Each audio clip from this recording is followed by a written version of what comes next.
Welcome to the John F. Kennedy Jr. Forum. Today's event, 21st Century Leadership, Lessons from the U.S. Military with General David Petraeus, will begin momentarily. Please take your seats and turn off all cell phones and electronic devices. Thank you.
Ladies and gentlemen, please remain standing for the presentation of the colors and singing of the national anthem by Allison Shapira of the Center for Public Leadership. March on the colors.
Oh, say, can you see by the dawn's early light what so proudly we hailed at the twilight's last gleaming, whose broad stripes and bright stars through the perilous fight o'er the ramparts we watched were so gallantly streaming, and the rocket's red glare, the bombs bursting in air, gave proof through the night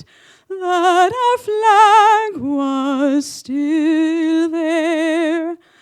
Oh, say does that star-spangled banner yet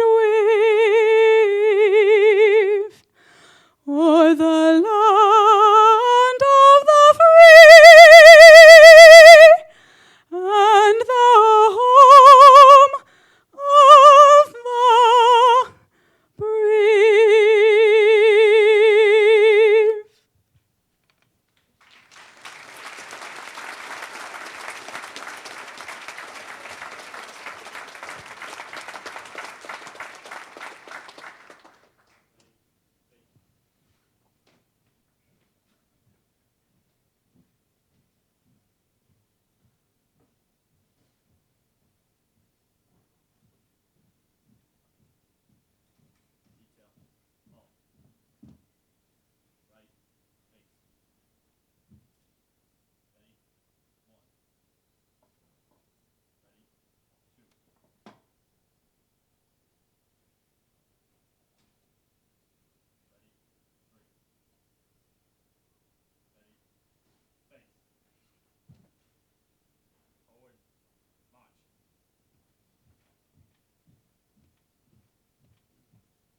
Thank you all for being here on this really quite important and memorable day and event.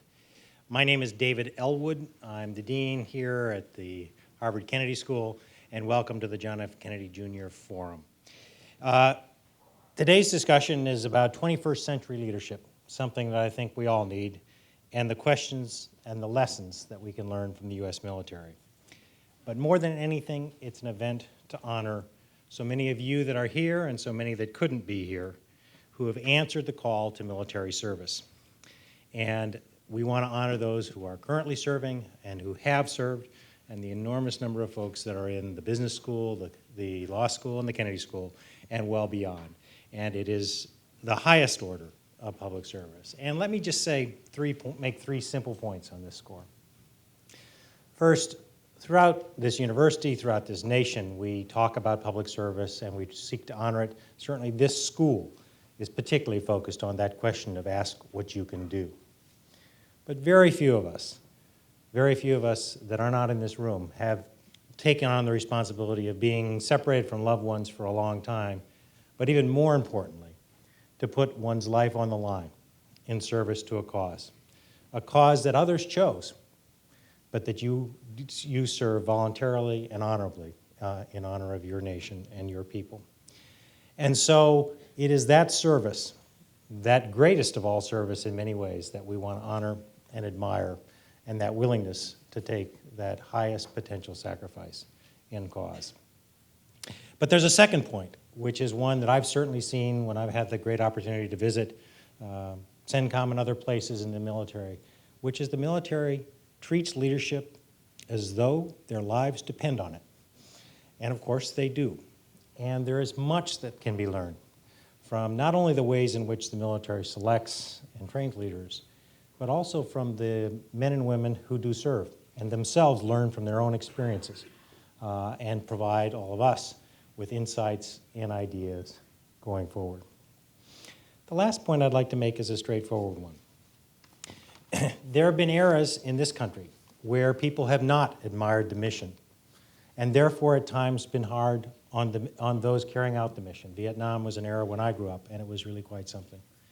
One of the great pleasures for me in this era is we seem to be able to say, even whether or not we agree on mission, we all can admire the exceptional sacrifice, the exceptional service that our men and women provide for us in the armed forces.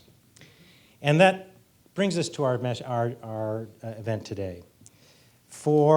This is one of many events that we have in the forum. As many of you know, we've had presidents, we've had generals, we've had human rights activists, we've had people of all shapes and sizes and colors and backgrounds and ethnicities and religions. But we all do share one simple principle, and that is the point of the forum is to provide an opportunity for the audience to hear the unfettered ideas of our forum speaker, and in exchange for leaving that speaker unmolested and able to talk and so forth, we insist, it's the absolute rule, that they must be willing to take questions from the audience, and that will be true as here today. If for some reason people feel the need to make to be concerned, they're welcome to ask a question, but we will not accept disruptions in this forum, as we never do. And if you choose to disrupt, you'll be asked to cease, and if you don't, you'll be escorted out.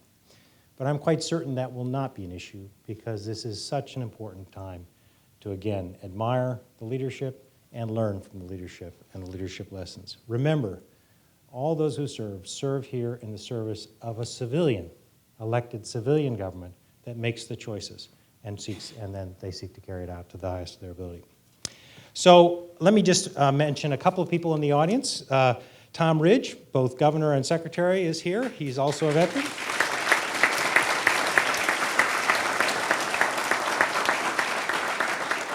And Jim Ramstad, who is a congressman from my home state of Minnesota, is around somewhere, but he helped bring, there he is. So thanks to him, another veteran. Now, of course, if I cited all the significant people and all the veterans in the audience, we would not get to our speaker, so let me just cite one more. Our very first speaker is Maura Sullivan. She's a former captain in the United States Marine Corps. She attended Northwestern on a ROTC scholarship. She was graduated and commissioned in June 2001 as a Marine Corps second lieutenant. She served over 5 years in active duty as a logistics officer and general's aide to Lieutenant General John F. Goodman. Served 2 years in Okinawa, Japan, throughout Southeast Asia, and in Fallujah, Iraq during 2005. She's currently a joint degree student here at the Harvard Kennedy School and the Harvard Business School, and she's co-president of the Harvard Business School Armed Forces Alumni Association, and a contributing writer to the Harvard Business Review, Frontline Leadership Project, a John F. Kennedy Fellow, and a George Leadership Fellow. In other words, we think pretty highly of her. And clearly, so did the services that she was a part of. She will then leave. When she leaves, she's going to join PepsiCo's Leadership Development Program in May. So in a moment, I just want to turn it over to her, but I also want to end by thanking David Gergen, the Center for Public Leadership, for taking such an important leadership role in putting this all together, and Bill Purcell and the IOP in making it all possible. It's a great honor to have you here. Ladies and gentlemen, Maura Sullivan.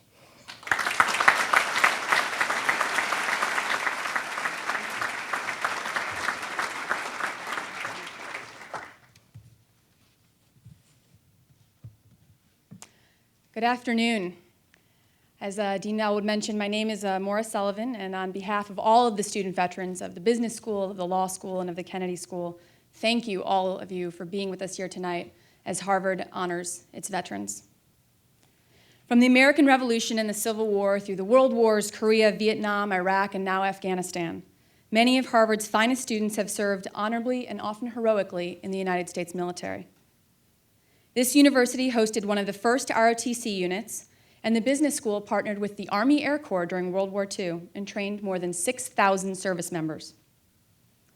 Over the past century, more than 1,200 Harvard graduates have given their lives. Many of their names are inscribed on the walls of Memorial Church and elsewhere on campus. And of the 7 Harvard graduates who have served as President of the United States, 4 of them have worn a military uniform, including the very man after whom this school is named, John F. Kennedy.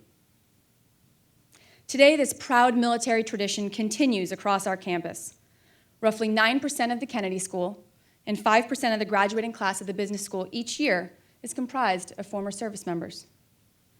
Additionally, Harvard graduates ROTC cadets and midshipmen every year to various branches of service. So it is entirely fitting that we come here today to honor the over 150 veterans who are now studying at the Kennedy Business and Law Schools. We first conducted such a tribute 2 years ago under the gracious leadership of our Dean, David Elwood, and of David Gergen, the director of the Center for Public Leadership. That we are joined here tonight by one of the most respected generals in our history, General David Petraeus, underscores the importance of this momentous occasion. I believe that in good conscience I could not leave the stage without giving voice to many of my fellow veterans here on this campus who would like to see Harvard take a few additional steps. First, to reinstate ROTC,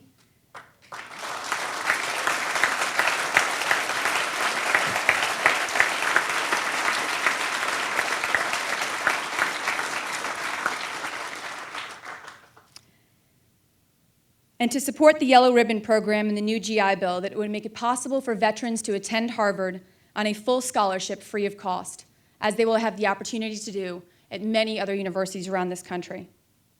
As you know, tensions during the Vietnam conflict led to the university to sever its ties with ROTC. The unit was simply kicked off campus. Harvard is much more welcoming to veterans today than it was during the Vietnam War. My classmates have expressed nothing but interest in and respect for my service.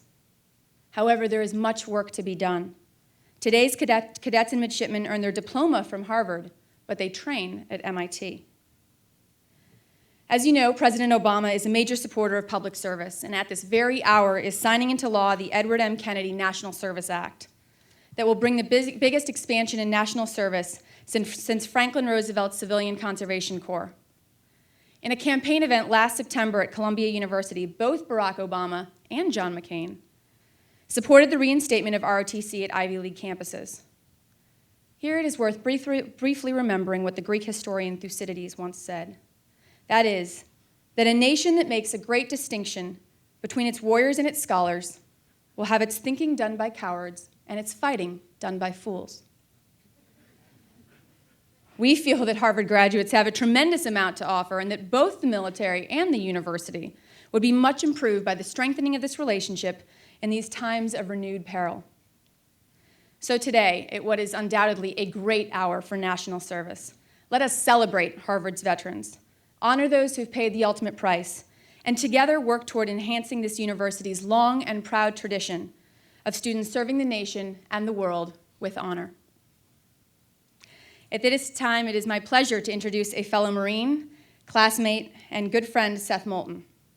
Seth had the distinct honor of serving as a special assistant to General Petraeus in Iraq and has put forth a tremendous effort toward this evening's celebration. Please welcome Seth as he gives a unique personal insight into our distinguished guest of honor. Thank you.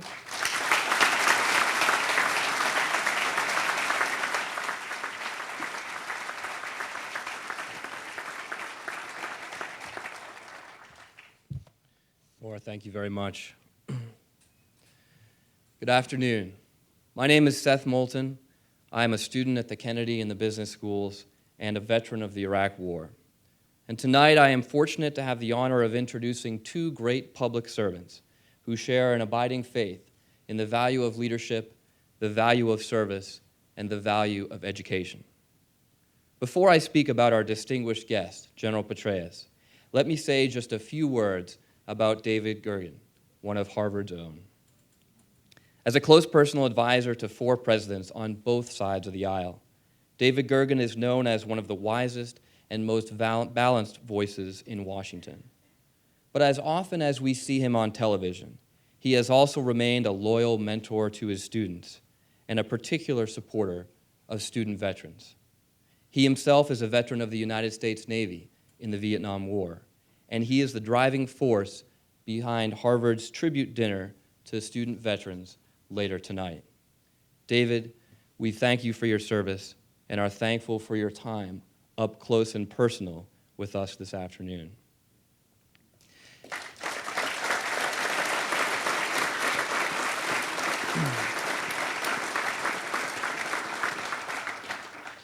General David Petraeus has 2 wars on his shoulders, so making time for mentorship is not something you might expect from him either. Yet those of us who have worked for him know the time he takes to personally mentor young soldiers and Marines. It is one of the many leadership lessons I have learned from him. Of course, most people know the general for his long list of accomplishments. After commanding the famed 101st Airborne Division in the invasion of Iraq, his troops turned the city of Mosul into a model for success back in 2003. As chief author of the new Army Counterinsurgency Manual, his scholarship helped design the surge, but far more significantly, his military and political leadership put those theories into practice, turning around a war that many had thought was a lost cause. Last October, just 6 weeks after his 19-month command in Iraq, General Petraeus took over United States Central Command, or CENTCOM. After seeing what he has accomplished in Iraq, America has placed a lot of hopes on his shoulders for Afghanistan as well. And before all of this, General Petraeus set the stage for becoming known as our nation's preeminent warrior scholar when he earned a PhD in just 3 years from Princeton University, which is a small school down in New Jersey.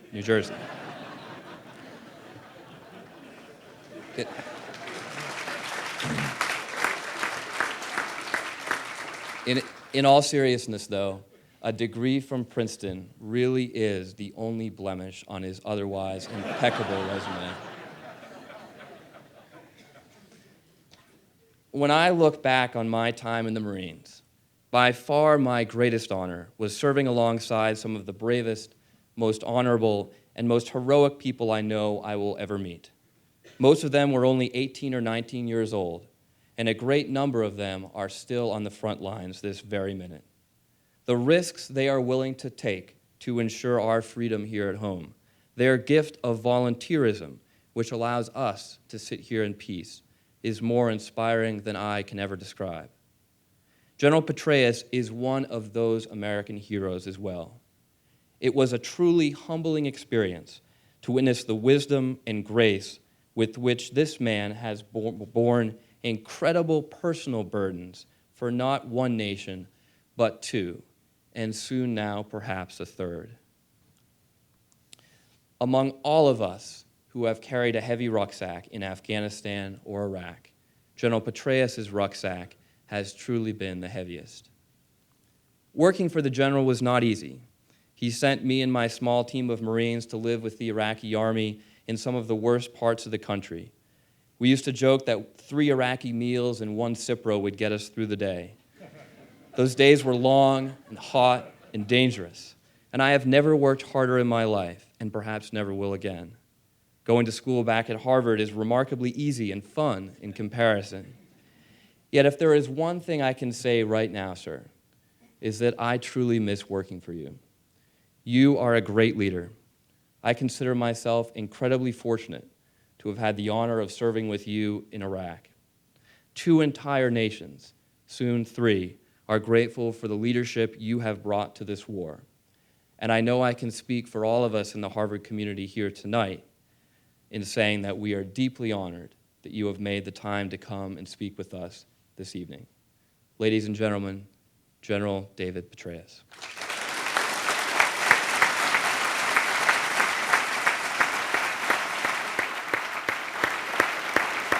Thanks, Seth. Thank you. I'll start off real quick if I could, and then we'll go to you.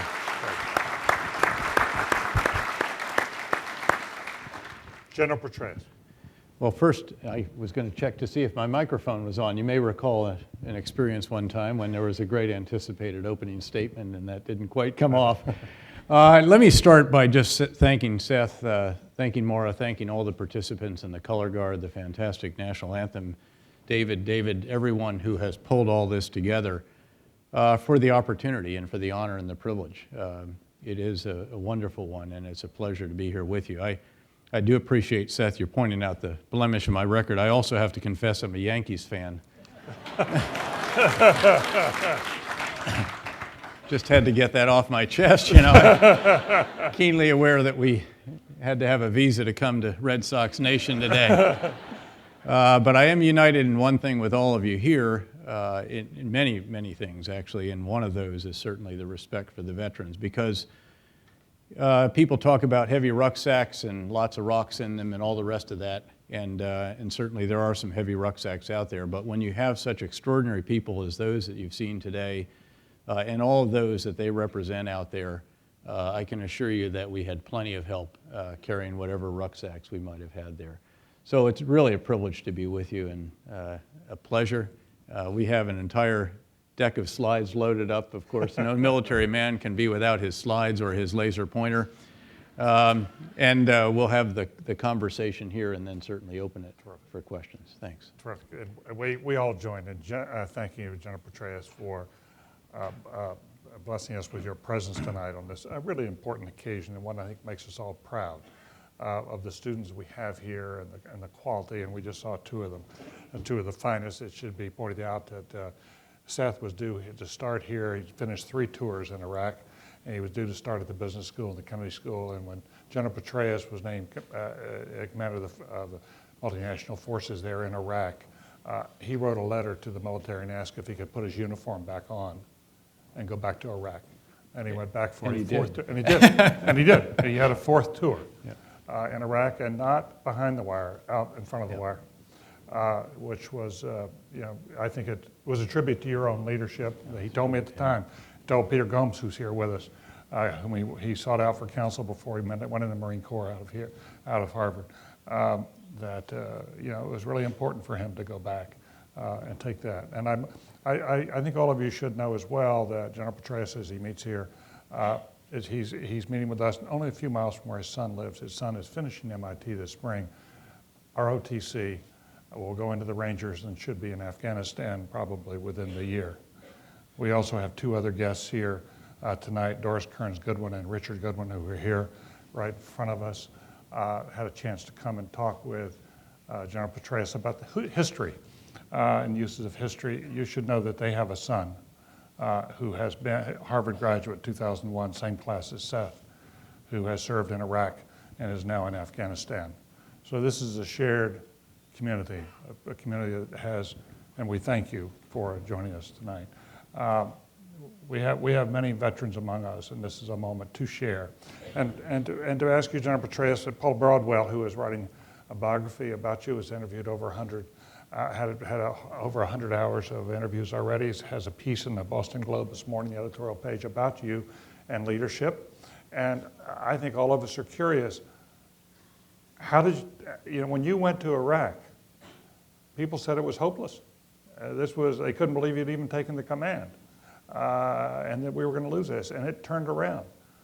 What leadership lessons did you learn from Iraq? I would say this in background. When he was at Princeton, his thesis was on lessons from Vietnam. What are the lessons from Iraq?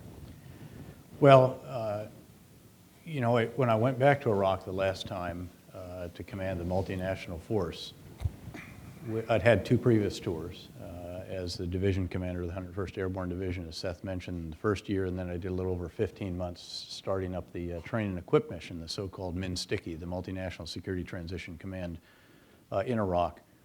And when we went back from each of those, we sat down and tried to gather the lessons. We had a pretty short term between the 101st and MNSTICI, but I had about 15 months, and it was at what some people say is the Army's Harvard, if you will, Fort Leavenworth, Kansas, where you have the Command and General Staff College, the Doctrinal Center, the Center for Army Lessons Learned. There's a military history organization, Center for Army Leadership, and on and on. And we sat down out there and said, what is it that we need to do? What should we learn from our experiences so far? And of course, one of the outcomes of that was the Counterinsurgency Field Manual that we did together with the U.S. Marine Corps. And thanks for saying I was the lead author. In truth, there are, again, many, many lead authors in that. I did end up being the lead editor at one point in the final. You take the control of the electrons at a certain point in some of these debates, and we did that toward the end. But in fact, by the way, the Carr Center, as you may recall, hosted the very first seminar that launched that. I don't know if Sarah Sewell is here or not, but played a very important role. So we sat down and we tried to get the big ideas right. And as we discussed in the smaller forum upstairs, it struck us that strategic leaders have certain very key responsibilities. And there's really 4 tasks, I think, that are most crucial. And if my guys with the PowerPoint are really on task, they will flip these up, and there they are right there. The first of those, as you can see, is to get the big ideas right. And we realized that we had to change some of the big ideas. We had to focus on securing and serving the people. That was number 1, and that you could only do that by living with them. And then a whole host of others that I can actually show in a moment, we can go through very quickly, that we took back that literally became the guidance from day 1.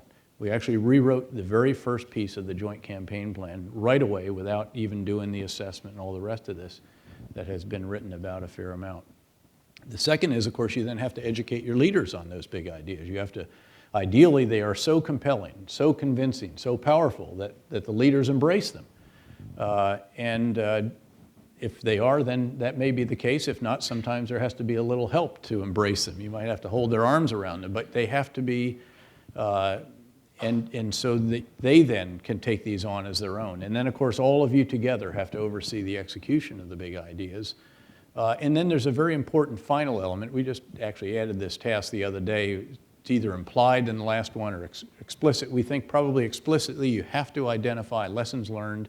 You have to feed them back in to refine the big ideas, which then have to be transmitted to the subordinate leaders, change the way you're executing, and also capture and share best practices has to be an enormous part of this. So that's what we set out to do when we went back. And we did believe that if we got these ideas right, if we implemented them correctly with additional forces, both U.S. And Iraqi, and certainly other coalition elements that also increased, and then some of the other that are on this list right here that will show you the guidance that we put out. And I'm stalling for you here, Mike Bell. Here we go. Secure and serve, I mentioned, the biggest of the big ideas. And you can only do it by living with the people. You can't commute to the fight, as we say. You can't drive through the neighborhood a couple of times a day and then go back to your big base and expect them to feel a sense of security. You have to have a comprehensive approach. We talked earlier how we actually used from Grant's idea of coming at Richmond from all sides. And we had a wonderful conversation with the extraordinary Doris Kearns Goodwin here about what we took from Grant, by the way. And I read Grant takes command on tough nights there because you learn how others have dealt with enormous periods of adversity, and he had a lot of them. You got to have unity of effort. The ambassador and I were like this. We not only met with every congressional delegation together always, our offices were adjoining, and we tried to do everything with Prime Minister Maliki together and all the rest of that. And then we had to transmit that down through the chain. When you get your teeth into the enemy, you cannot let go. And those young leaders who are out there know this isn't as easy as just putting this on a page. It takes relentless pursuit, which takes enormous physical as well as mental determination and perseverance. And when you go after them and you hold an area you can't clear and leave, you have to clear and hold and then build, because it's the additional security that makes all else possible, but then you have to facilitate all else. And again, it comes back to the comprehensive, very holistic approach, not just kinetic military activity, but also supporting political activity, local commerce, basic services restoration, schools, energy production, and all the rest of that. You have to promote reconciliation. You can't kill or capture your way out of an industrial strength insurgency like that which we faced in Iraq. So you're going to have to figure out how to identify and then separate from the reconcilables, the irreconcilables. How do you identify who are truly the hardcore? They will never change. They are going to be a part of the problem forever. And you must then kill, capture, or run them off. They cannot be allowed to be around the reconcilables who you are then trying to bring back in to the fold and make part of the solution instead of a continuing part of the problem. You obviously have to transition. You have to give these responsibilities to Iraqis over time, but we felt very strongly that we wanted to have conditions set before those transitions took place, and that was an important component of it. The information operations campaign, the whole public relations and public affairs aspect was of enormous importance. And we explicitly said we are going to be first with the truth. We want to beat the bad guys to the headline, but it's got to be the truth. If you have a bad day, we're going to step up to the mic and say we had a bad day. If you make a mistake, we're going to acknowledge it and say what we learned from it and how we're going to try to minimize the chances of such mistakes happening in the future. We were not going to put lipstick on pigs. If it was bad, we were going to say it was bad. And I had people come over, as we mentioned earlier, very senior people at various times, and doing studies and all the rest, and they would say, you know, Dave, you've got a messaging problem over here. And in the early days of the surge, I would look them in the eye and say, sir, we don't have a messaging problem, we have a results problem. And we have to let the results speak for themselves, and when the results start turning around, the people will see it, and the idea should be to under-promise and over-deliver, and they'll find out when the results are starting to turn, and ultimately they did. We have fought for centuries for certain values which we hold very dear, and we must continue to live those values. When we have not done that, when we have had the Abu Gharebs and other experiences like that, we have paid for it enormously. And so this became a very important piece. I must say that very early on, there was a study that came back that indicated that some of our soldiers had sort of gotten to a point, you know, they were willing to skirt some of these. I actually put out a memorandum on that to our troopers that talked about this very point right here. Initiative is everything, and the reason that Seth was so extraordinary and so extraordinarily successful, besides having a Harvard education, and by the way, I want you to know that I have almost forgiven the fact that you didn't go to the Woodrow Wilson School, especially with that attractive package we had put together, but I guess the Kennedy School and the business school. But what he had was this incredible innovativeness, determination, and sheer initiative with the other members of his team, by the way, one of whom also came to Harvard Business School after she left Iraq, after extending also on 2 different occasions. They had what it takes, because once you've transmitted the big ideas down through the chain of command, echoed and re-echoed, once they're being implemented, once they know where the right and left limits are, if you will, on the road ahead, in a general sense of the azimuth, what you want them to do is get on down the road. And you have the authority, you have the freedom of action. And I finally saw this captured wonderfully on the door of a command post at company level, you know, very Spartan, couple pieces of plywood. And he proudly had this sign on the door that it said, in the absence of orders or guidance, figure out what they should have been and execute aggressively. And, and I took that off the door, took it with me, and I copied it. And we put it in the counterinsurgency guidance in that particular bullet. Because we were always trying to do this right here. We were always seeking to learn and to adapt, to see, again, what were the best practices, to implement them more broadly, to learn lessons and to share them. In fact, every commander's conference that we had, there was a segment during which each commander had to brief the lessons learned that were relevant to others, and typically you got two.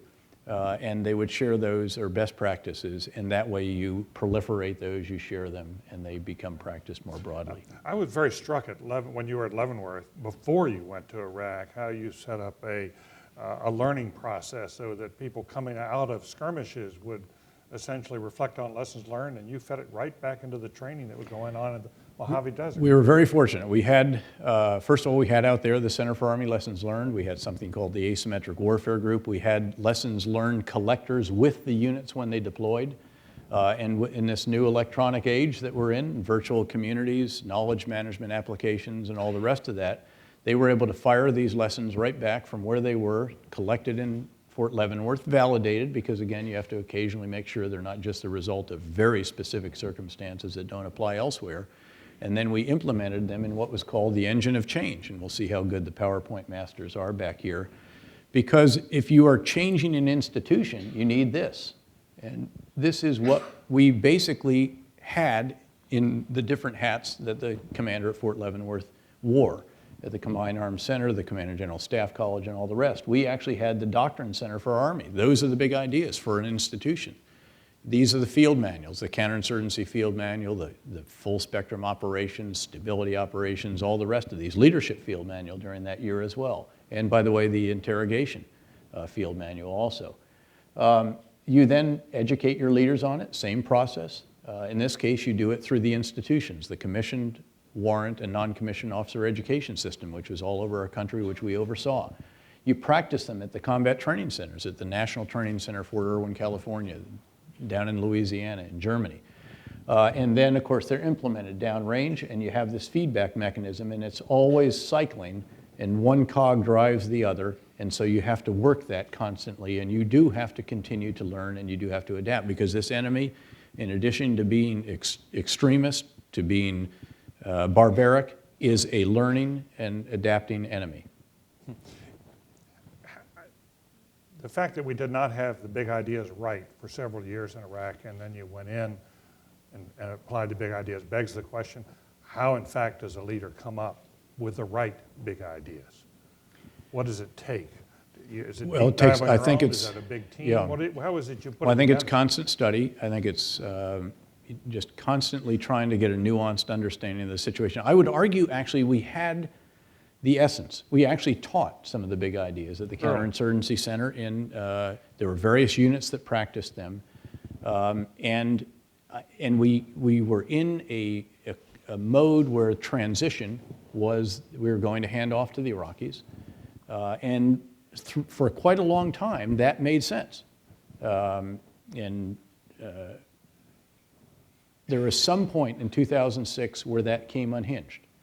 And to his enormous credit, General Casey, for example, at the end of that year, Ambassador Khalilzad actually signed an assessment that said the strategy is failing to achieve the objectives in the time that we have.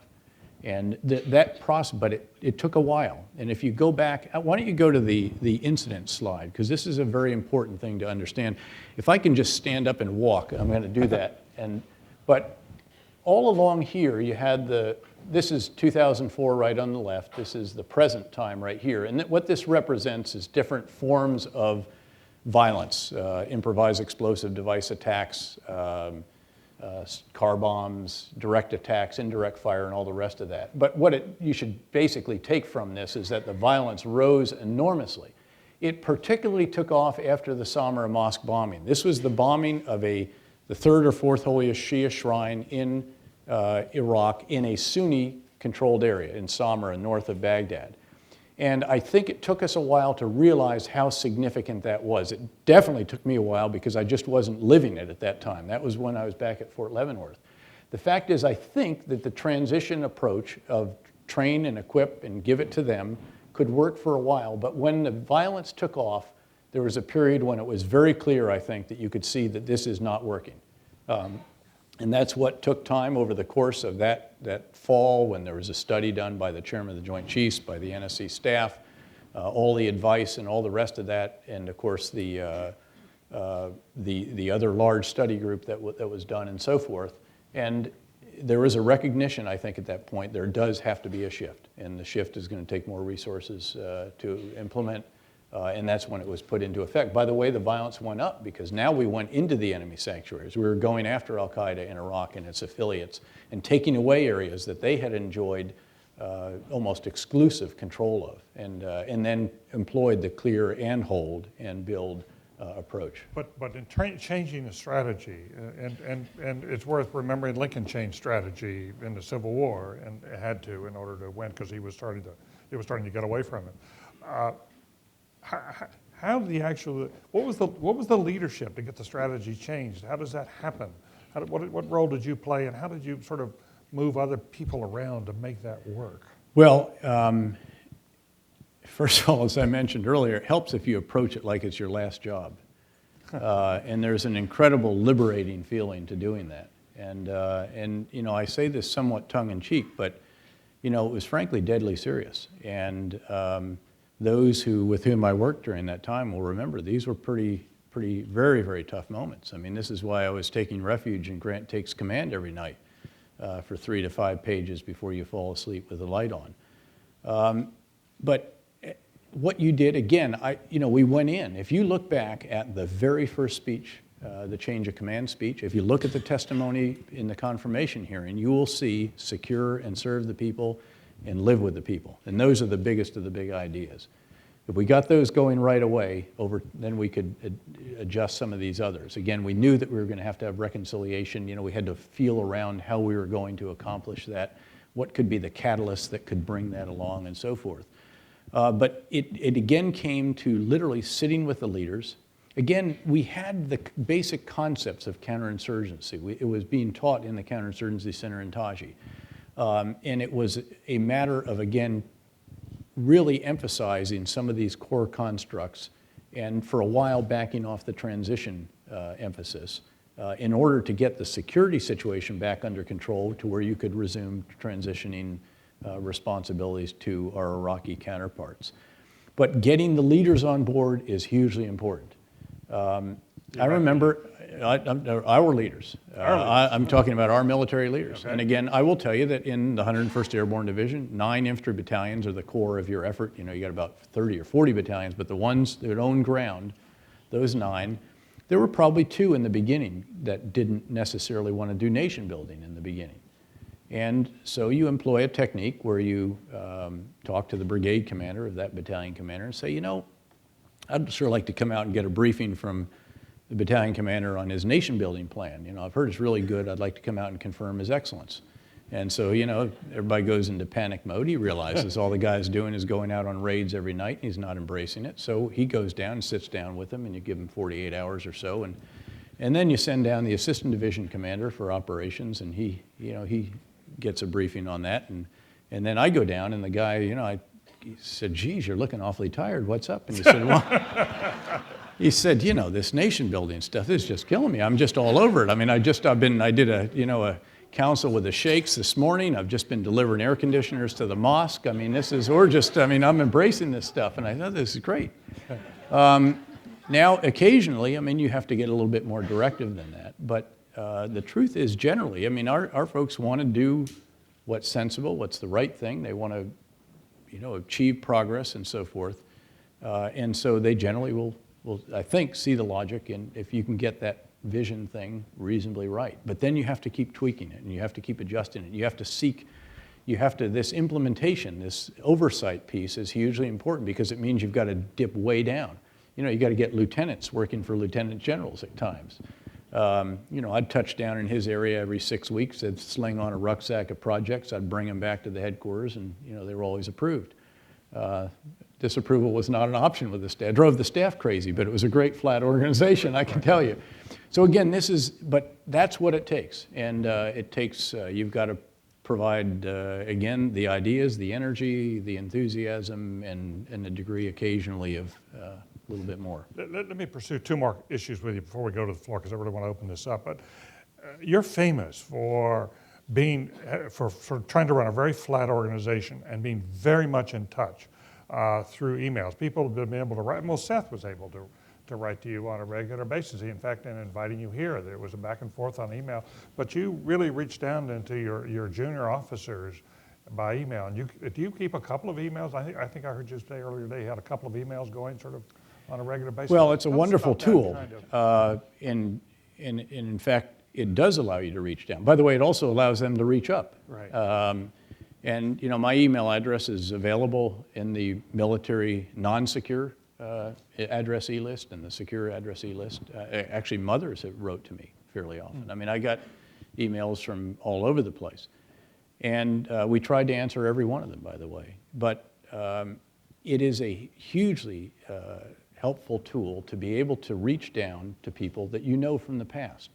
There was the G3, the Chief of Operations, for example, of the division that was carrying out the Baghdad security plan, to whom we'd just given the writing award in the Military Review Journal, which we also ran out at Fort Leavenworth. Well, you can imagine that I was on email with him very quickly and saying, hey, that was a great article you wrote. You know, how are the concepts in it working out there now that you're the G3 of the division? And so we had a great exchange that way. In fact, we used to bring them over. We'd go running on Sunday mornings, Friday mornings, or a couple of days a week. We actually got to do some runs. In fact, it was on one of those runs with a major that the major said to me, hey, sir, you know, we just had a sheikh who wants to flip against al-Qaeda inside Baghdad. This is the first one inside. We'd had it in Anbar province. That's totally different to the government of Iraq. That's all Sunnis. They can do whatever they want to do. We could do whatever we wanted to do. If the violence went down, great. Baghdad, much, much more sensitive, mixed neighborhoods, Sunni Shia, and we had a sheikh. And I said, look, we've got to support him. On the run, by the way. It's an interesting moment. But it turned out to be a fairly decisive moment, actually, in the grand scheme of things. So again, reaching out, you know, getting out, walking patrols with people, going to the company command post to see what mottos they have on their door and all the rest of that, I think, enormously important. And also doing the same thing, by the way, having contact with the Iraqis. We walked a lot of marketplaces. We walked with Iraqi units. We used their security at various times. So the leadership was get out of headquarters, be out there, and be in touch with the people on the ground on an ongoing, continuous basis. Yeah. I mean, very, very important. And you have a whole battle rhythm. Actually, you know, you have, how do you, again, it's a wonderful question because you also have commanders' conferences, you have to have metrics. Ambassador Crocker and I, about every 6 weeks or so, would gather everybody together to do a civil-military review of how we were doing. We also had the daily battle update. This is a hugely important forum every single morning. And by the way, when something became important, they knew it. There was a point in time, the towers of the electrical superstructure all knocked down. I mean, it was just a tragedy. And we're trying to rebuild them, and they'd knock them down. And we got after it. And there was one tower finally, Tower 57. It became a metaphor for everything we were doing. And some of these guys are nodding because all the way down to, you know, that level, these guys knew that every single morning I said, I want to hear about Tower 57. I know it's not going to be up for weeks, months. And there came a point where I said, if the next photo of Tower 57 lying on its side doesn't have the division commander in the photo helping put it back up,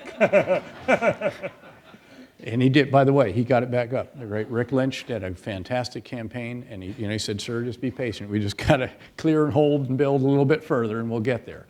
But that's the kind of, again, feedback that you have to have. And by the way, you want them to know that you're getting the feedback. And so what we took, this daily update, I would make comments all the way during it. It was very interactive. It wasn't just a one-way conversation, them briefing me. And they'd transcribe the comments, and they sent them out to every brigade commander. And that's 4 levels down. And so they would get those every day, and they sort of knew what the boss was thinking. And it's helpful. Now, you have to be careful with this. I mean, you don't want to flatten the organization. It's great to flatten it for information. But there does need to be a hierarchy when it comes to people pushing recommendations up, pushing policy decisions up, and all the rest of that. And you can't shove aside a subordinate organization and just take it over. If you do that, then inevitably they're just going to stack arms and they're no longer. There have been leaders in our history in recent years, and I think, frankly, folks in organizations like this have to be very sensitive to this kind of challenge. There are folks in this room who will go into any organization and they know that they're smarter than anybody in there and they can do the job of every single person in that room individually better than that person can. And that may be true, but they can't do the job of every one of them simultaneously. And they may try occasionally. And so it has to be a team effort. It has to be teams of teams. You have to have everyone making way together and unity of effort, and that's the key. And trying to figure out how to achieve all of that, obviously, is the trick, and that's the art of it, I think. Could even be a team of rivals. It could be, and we were talking earlier about the genius. Doris Kearns Goodwin wrote phenomenal books. Every one of them, I think, is a classic on its particular subject. But then when you have the genius to not only write a brilliantly incisive history of a particular historic figure, but to capture the essence, the theme of that work in 3 words, team of rivals. Boy, that's genius, and my hat's off to you. Let me, one last question. You've now, in your recent testimony, really put AFPAC, Afghanistan and Pakistan, at the top of your agenda as CENTCOM. As you look for your big ideas there's been this review in the administration and some conversation in the press about the debate about having a counterinsurgency strategy there or a whole of government kind of strategy, and the whole of government view has prevailed as best one understands it. Well, it was counterterrorism. I'm talking counterterrorism, versus, yeah. Because counterinsurgency really, by definition, is whole of government. It is employing everything. Well, what is it, in moving from one to the other, it's not, you can't just sort of bring everything over. I wouldn't think it would. Well, counterterrorism is a component. What are your big ideas? I mean, counterterrorism is a component of Right. a counterinsurgency effort. Thank you for that. But it is a small component. I'll just show one more slide. Oh, we actually had Tower 57 went up even. Yeah, right. These guys are good. That was initiative, by the way, that you saw demonstrated by whoever's flipping the slides. And see, they feel empowered and free to do that. This really captures, as I mentioned, by the way, we took this, again, from the Anaconda approach that Grant took to Richmond. But in this case, it was a whole of government approach. So it's more than just kinetics. This is, and I actually use this slide, some will recall, to illustrate to Congress that you couldn't take a counter-terrorist approach to Iraq. Counterterrorism is essentially defined by these forces right here. These are our special mission units, the JSOC, Joint Special Operations Command forces. You all know their names. We never talk about them publicly. They may do as many as 10 operations in a night, which is an extraordinary number of precise, sophisticated, very high-end operations. They may kill Zarqawi, as they did. A hugely important leader of al-Qaeda in Iraq, the best they've ever had, and the level of violence went up.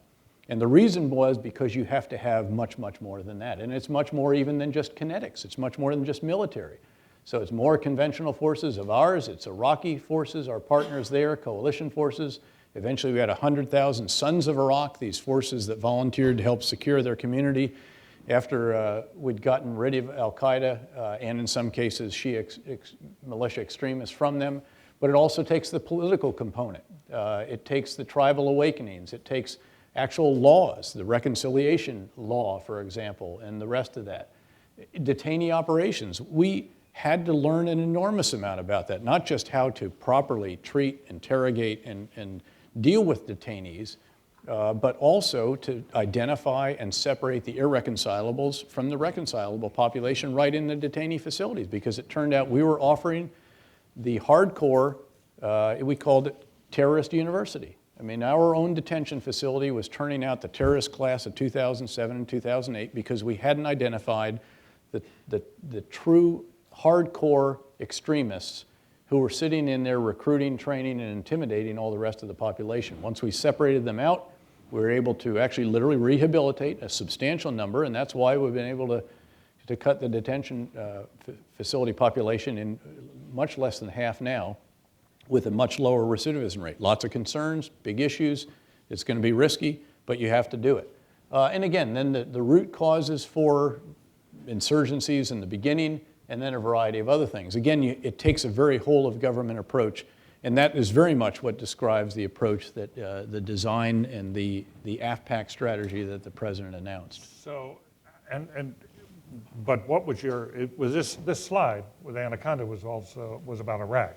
How would you change it for AFPAC? Well, the key, first of all, of course, Pakistan, it's going to have to be about helping the Pakistanis do it. Right. I mean, so you're not doing it there. Right. You are helping others to do it.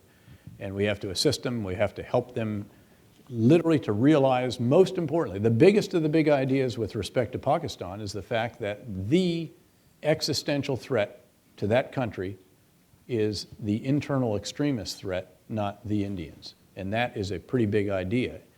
It is an intellectually dislocating idea for the institutions of Pakistan, for the military, for others that have spent, just as we spent, decades faced off against the Warsaw Pact and almost comfortable with that. Again, this same kind of shift has to take place, but it's difficult because in our case, the Warsaw Pact went away. In this case, the Indians are still there. And so reducing the tensions, by the way, has to be an effort that has to be undertaken as well, and we are working at that. And Mumbai was a big setback in that regard. With respect to Afghanistan, many of the same basic principles apply. In fact, General McKiernan recently published counterinsurgency guidance, very familiar. But you have to apply it in a way that is culturally appropriate for Afghanistan. You don't move into the villages in Afghanistan the way we were able to move into neighborhoods in Iraq. You have to move on the edge of them or just near them, but you still have to have a persistent security presence, and that's the idea. So again, this is always about having such a rigorous, granular, again, nuanced understanding of a situation that you can figure out who are the reconcilables and the irreconcilables. That kind of, there is, and it has been applied. Again, all of it has to be slightly adjusted. And there are enormous differences, of course, between Afghanistan. I gave a whole speech at the USIP, in fact, on the differences, just to ensure people that we recognize them. I mean, it starts with the fact that, of course, they don't have $30, $40, $50 billion a year in oil revenue, just for openers. Also don't have the muscle memory of strong central institutions and a variety of other things, although it's not accurate to say that they have not had a sense of state identity, really would be it. Let's open this up. I can continue to pursue this. There are microphones on either side. There are two up here. If you would find your way to a microphone, we'd ask you to identify yourself. We would ask you as well to remember the old Kennedy School rule that all questions end with a question mark. So if we could, yes, please. John Reedy, Shorenstein Media Center. General, it's an honor to have you here. I wanted to just get your views on a recent piece in Strategic Forecasting, which is that think tank, and they give you and the allies very strong odds of success against al-Qaeda in Afghanistan.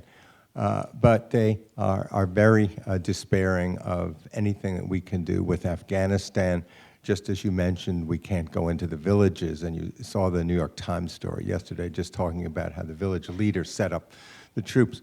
Is Afghanistan really doable with the amount of treasure, human and financial, that the American public is willing to put in?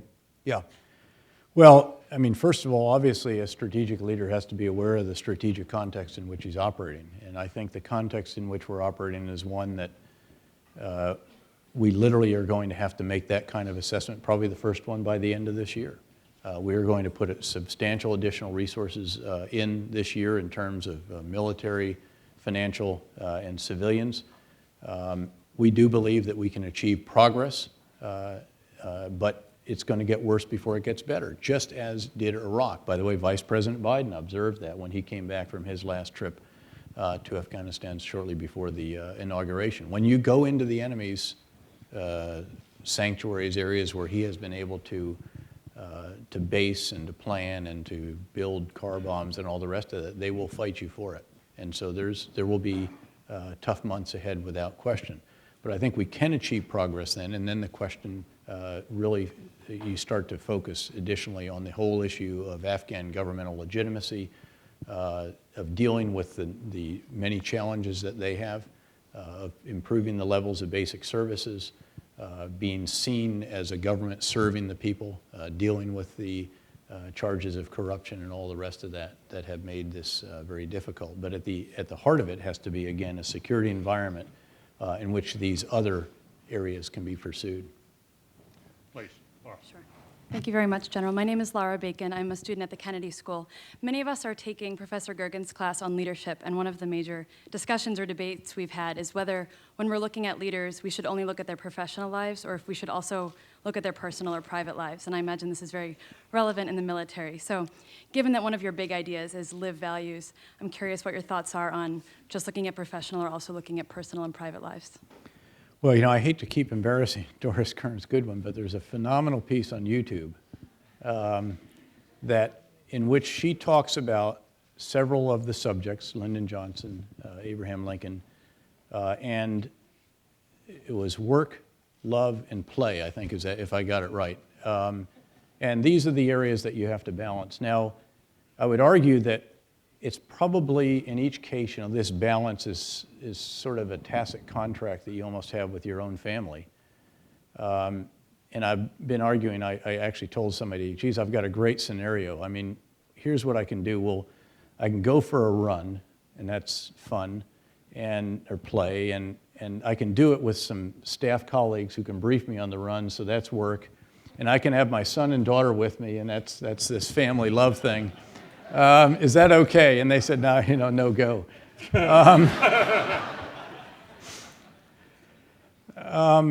I do think, again, that that has clearly a bearing. You know, somewhere in all of that is an intersection about, again, I think how folks deal with adversity, how they deal with the really tough issues. At the end of the day, I think what you're most looking for, by the way, in leaders is judgment. I mean, there's one inescapable component that you just can't do without. And at the end of the day, it's judgment. You can make up for a lot of the other shortcomings that a leader might have, but they've got to have the judgment, again, to generally get these big ideas reasonably right. And I think that these other factors, you know, can hint at what that judgment might be in really difficult times. But, you know, I think we also all wrestle with these issues of how do you, you know, find time for the family in there. You know, there's folks in this room that have been deployed for 4 or 5 years over the last 7 or so. That's a pretty substantial burden. And again, thankfully, by the way, email actually does allow us to connect much more. And you can, you know, nowadays in many cases when you're not literally out on patrol or something like that, even many of our outposts have that. But getting that balance, I think, finding what the moorings are, whether they are spiritual moorings or, again, value-based moorings, what it is that I think people fall back on in the really tough moments does, I think, illuminate how they'll do in those tough moments. Thanks. Hi, General Petraeus. My name's Alex Palmer. I'm a freshman at the college. And first of all, I wanted to thank you for your service and for being here tonight. Yeah. It's an honor to have you. And this is going to sound like a strange introduction to the question, but Jackie Chan made headlines this week when he said that he thinks China might need a strong central authority and that it would collapse without it. And I was wondering if you think the opposite is true for Afghanistan, that given its culture, its history, its geography, even if everything goes as you would hope, that it's simply not possible for Afghanistan to have a strong central authority. Well, I think without question that the arrangement in Afghanistan, if you will, what governance that emerges, clearly will be founded at the local level on very different governance than perhaps we might be familiar with. So it's going to be mullahs, tribal elders, and hopefully they are the somewhat more moderate ones rather than the ultra conservative verging on extremist Taliban ones who literally pushed aside those who are in a conservative society, certainly still. And that will then make its way up through district governance, provincial governance, and so forth. But the arrangements again, and this is where it comes down to understanding how is it supposed to work, how does it really work, and then what's the vision of how it might work, and promoting that, helping that along. One of the challenges we have, in fact, in Afghanistan is we're all very imbued with the importance and believe in the importance of the provincial reconstruction teams, but we have to be very careful that they don't become an alternative government, that they don't become a shadow chain of command, if you will, that starts in Kabul, but it doesn't emanate from the president of the country. It emanates from some embassy or a headquarters, and it works its way out, and it's providing more resources to the governor than does the central government. So we have to figure out one of the challenges. In fact, Ambassador Richard Holbrooke, who's just an extraordinary public servant, a man of rare talent, and affectionately known as the bulldozer. And I'm very, very privileged to be his military wingman, if you will. And we've been talking about how is it, we're going to have a big session in Washington on the 2nd of May where we pull together folks, and one of the topics is, in fact, that very issue, but it's a host of civil military topics. There is, to be fair, a history in Afghanistan. I mean, of the last century, people will argue 50, 60 years, there actually was a central government that deserves to be called a central government. Again, different in its manifestation, certainly, than the very strong central government that Iraqis knew or even Chinese knew. So we'll have to figure out what that marriage is, but with our Afghan partners, it's up to them at the end of the day. You can see why we always love to have our freshmen here. They're extraordinary. Yeah, please. Hi, General. I'm Scott Reed. I'm also a freshman at the college. First of all, I want to thank you for all you've done for our country. But secondly, my question is also about Afghanistan, in that although President Obama has pledged to, and he is sending more troops to Afghanistan, in light of A, the current economic situation, and B, public opinion backlash against possibly the Iraq War and Afghanistan War, we know that we cannot commit the same amount of resources as we can in the Iraq War to Afghanistan. So how does that change your strategy? Does that make it a different war? And how can what can we define as victory? Well, I mean, first of all, it is a different war. Again, Afghanistan is not Iraq. It is different in one sense as well, that I think we know why we went to Afghanistan. There's absolutely no debate about the fact that, that's where the 9/11 attacks came from. And we had to get rid of those who planned and oversaw those attacks. And now, in fact, this strategy has to be to keep conditions from returning to those that allowed al-Qaeda and like-minded transnational extremists from, again, finding sanctuaries in these very rugged areas of Afghanistan. And now there's this challenge as well of the nexus with the illegal narcotics trafficking that provides, some people liken it to the oxygen in the extremist movements, many of the resources. But without question, there always are limits on resources. You have to have them in the back of your mind. I'd argue that military commanders nonetheless have to ask for what they need within, again, the bounds of, you can't ask for something that doesn't exist. So there's a keen awareness, again, of that, again, there has to be a sense that we can achieve progress over the course of the year that lies ahead. And again, it will be very difficult. And there won't be metrics necessarily that are going to show the kind of downturn. You won't see the dramatic downturn that we were able to achieve in Iraq. We honestly did think we could achieve that in Iraq because of the conditions that we had in terms of the sheer numbers of Iraqi forces and coalition forces and so forth. But different environment here, economic crisis now as well on top of all of that. And again, the job is going to be to marshal the resources within that, to communicate effectively to the American public about what's going on, good and bad, and to lay out, again, reminder of why we're there, that this represents a vital national interest to our country. The Institute of Politics, which has been an excellent partner in this endeavor tonight, has signaled that time is running short. And we're going to allow one question each, but we're going to be back-to-back questions, and then we'll turn to General Petraeus for a close. Yes, sir. Marvin Brams from Divinity School. Do you think that Afghanistan really runs the risk of becoming another Vietnam? And if so, do you think that negotiating with the Taliban, perhaps earlier rather than later, is actually a viable option? And this question here, sir, and you're down. Yep. General, my name is Andrew. I'm a public policy student at the Kennedy School. First, thank you for your steadfast belief that the United States would be successful in Iraq when so many in Washington and Harvard, for that matter, said otherwise. My question is, how have the partisan politics in Washington impacted your ability and the military's ability to manage and run an effective and successful war in Iraq? And what can we as policymakers of the future help the future military not face those same challenges? Oh, there's some big questions there.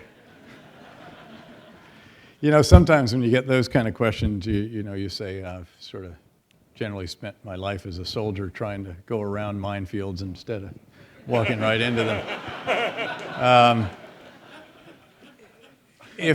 Let me actually start with the Taliban piece. I mean, again, there has to be some reconciliation. You cannot kill or capture your way out of an industrial strength insurgency.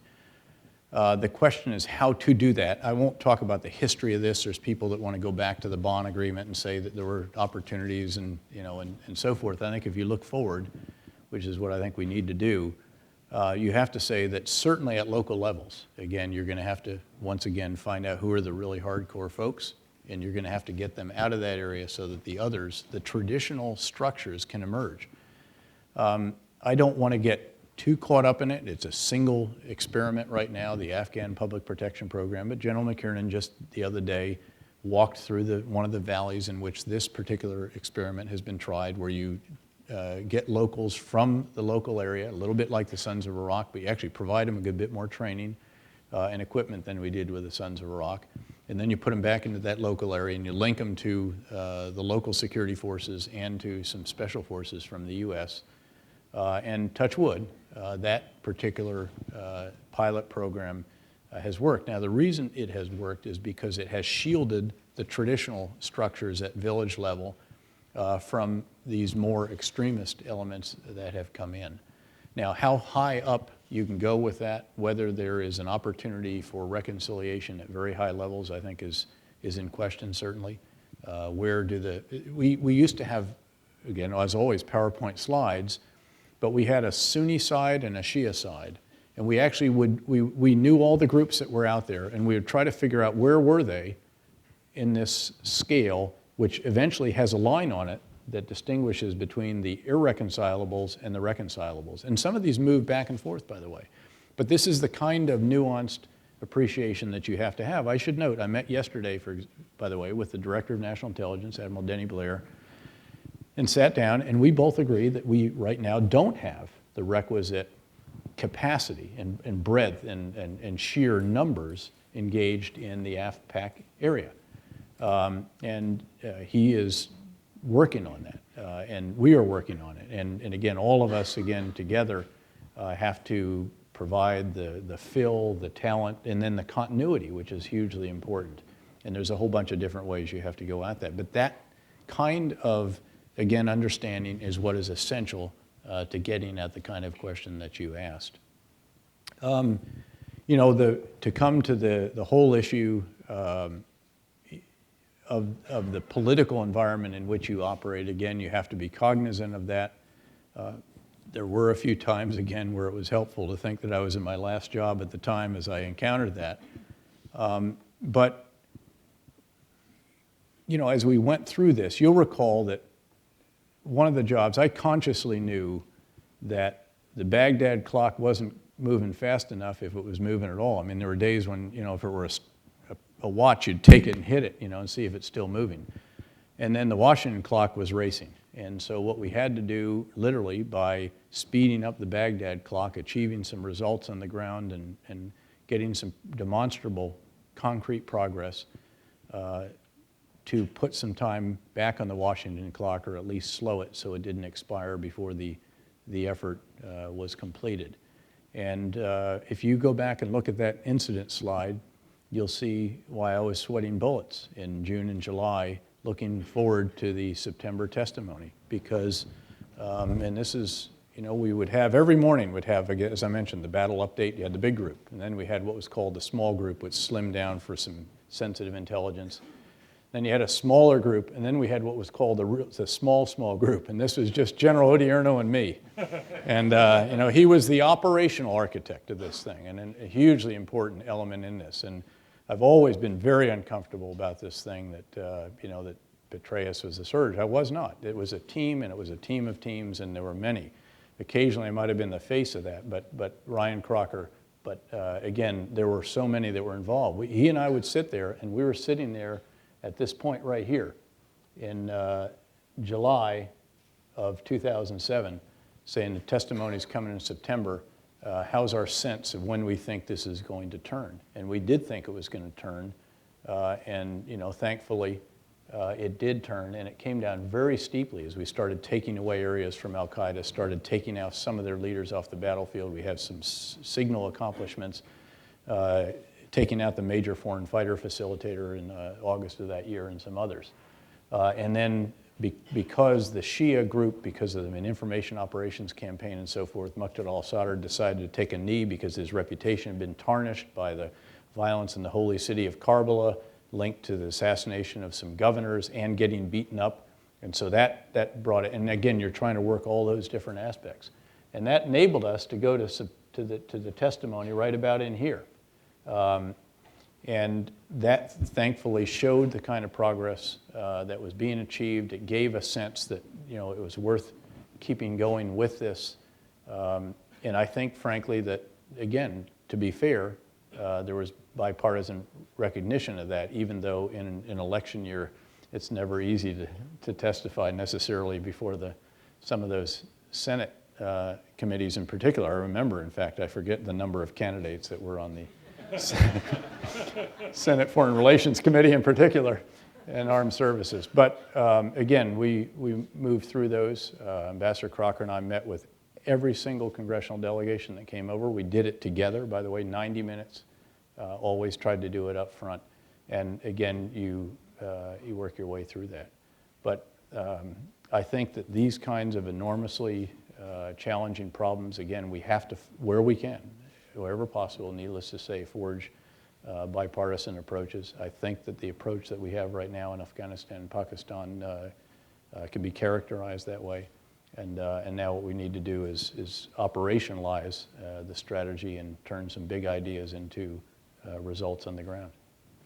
General, I cannot imagine, as we welcome Dean Elwood back to take us home, I cannot imagine a better evening and a better way to salute the veterans here at this university and for you to come and spend this time with us to share your thoughts, but to join in this salute. And we're deeply moved and touched that you would be with us. And David, you have the final word. Let me echo what David Gergen said. We are enormously grateful for your service and for proving that cowards don't think, or thinkers are not cowards, whatever it was. And those who serve are thinkers. You do both. And it's a great, great honor. But this evening's about something even larger. It's about service, and it's about those who have served in the armed forces. So I'd like to end by asking all those people who have served or are serving in our nation's armed forces just to stand up so we can see you all.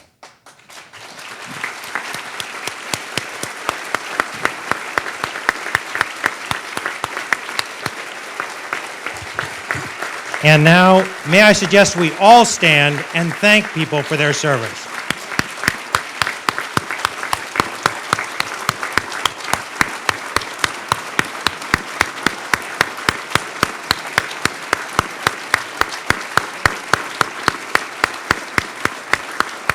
Wonderful. Thank you.